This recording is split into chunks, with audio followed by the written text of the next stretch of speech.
We are Wet Petals. Thanks for something. Because there's an inherent value that comes with being here, that comes with life, that comes with just being a human being. I believe in that value, but not everybody.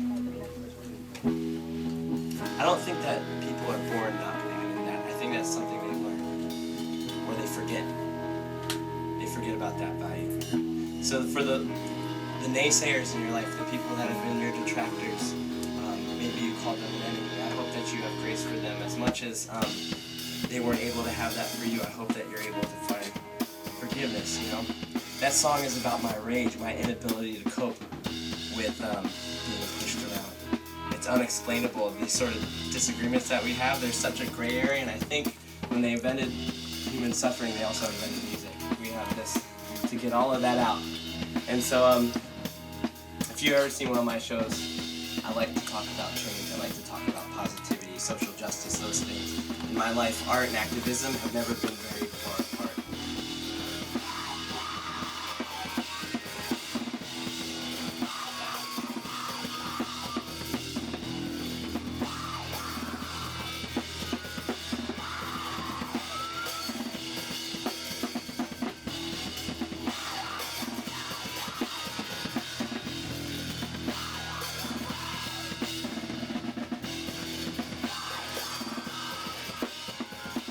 I don't know if my landlord knows that if we throw shows. Probably not, because, I don't know, they're landlords. They don't really care. Maybe she knows, like, our landlord is from North Carolina. Like, she lives in North Carolina. Like, I've never seen her face. Yeah. And, like, the kids that lived here previous, they lived here, like, 4 years. They never saw her face. Like, I've been living here for, like, 2 years. Actually, exactly 2 years.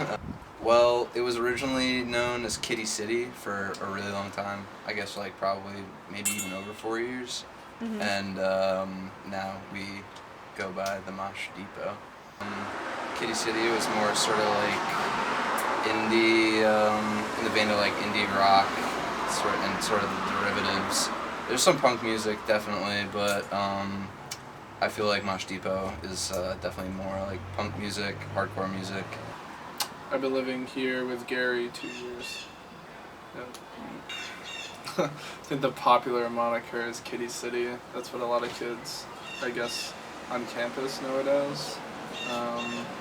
But we kind of changed that and made it into Mosh Depot.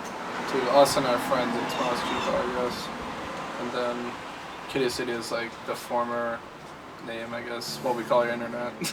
Stylistically, I'd say Kitty City was like, I guess, the reigning name for like the past generations.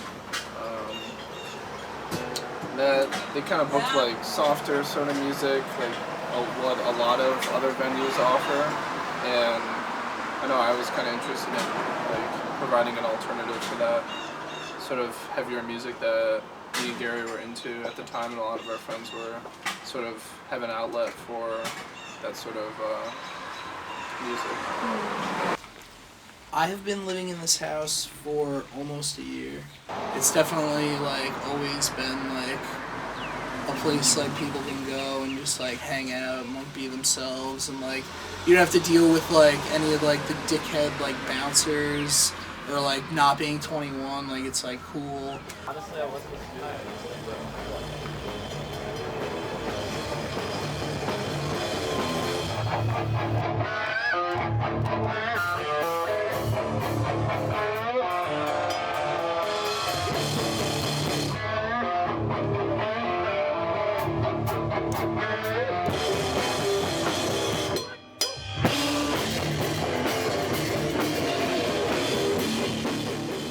I mean, it's been sort of like a tradition, I guess, like much longer before we were around.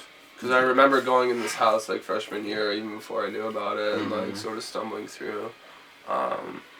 They'd have shows here, but it seemed a lot bigger at that time. I don't know if I grew or not. Like when hardcore bands come out of state, they like bring their friends, and a lot of people coming from all over. So.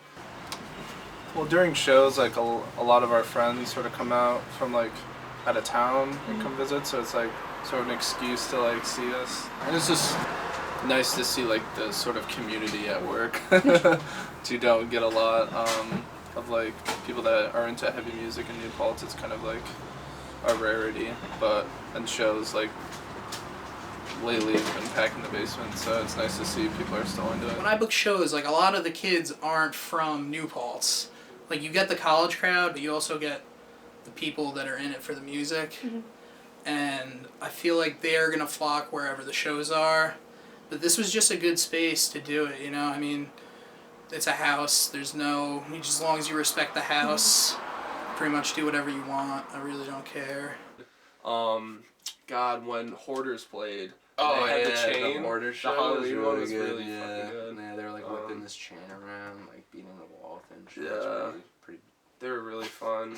Yeah, that was like the only band I've like ever been scared of. Like seeing, I was very like uneasy by him. Did He like hawked a loogie into the crowd and like went right into my mouth. It was like hot lead. And you know, at that point you're so into it, and I was just like, yes. You know, you get to a point where you just get consumed by like what's around you, and sort of anything goes and people does.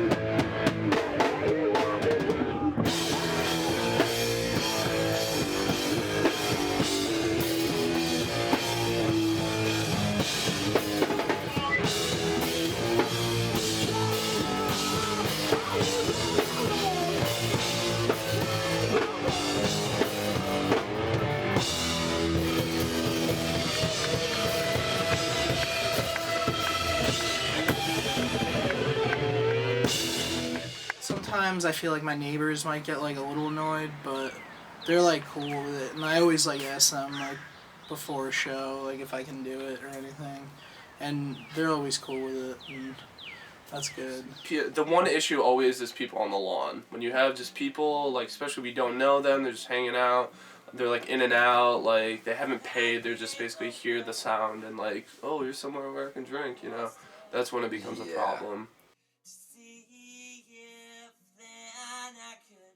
Yeah, I think the claim that we've made from the beginning was that we don't take any of the money. Yeah. We don't profit off of any of the this. We don't buy beer for ourselves. We don't take anything. It's all for the bands, and I think that's largely why a lot of bands like playing here. Because they get premium every time they come. I mean, there's a suggested donation, generally like $3 to $5, like $5 if it's a touring band, and I really keep none of the money. I just give it all to the touring bands.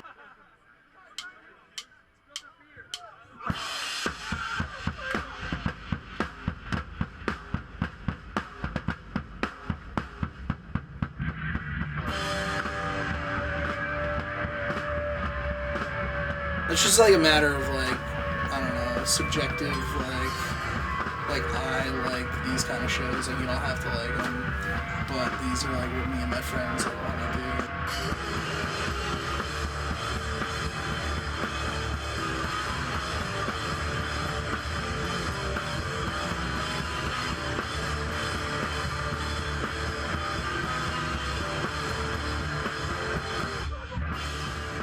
Kind of been the tradition, so I think kids are gonna keep doing it. We talked to, like, I think we know the kids that are moving in, and they mentioned they wanted to do stuff still, so I think it'll still continue, definitely. We talked to the new people that are moving in, replacing us when we graduate, and they said that they were very interested in continuing to throw kind of shows of this nature, so I'm excited for that. My buddy John had every intention of throwing shows.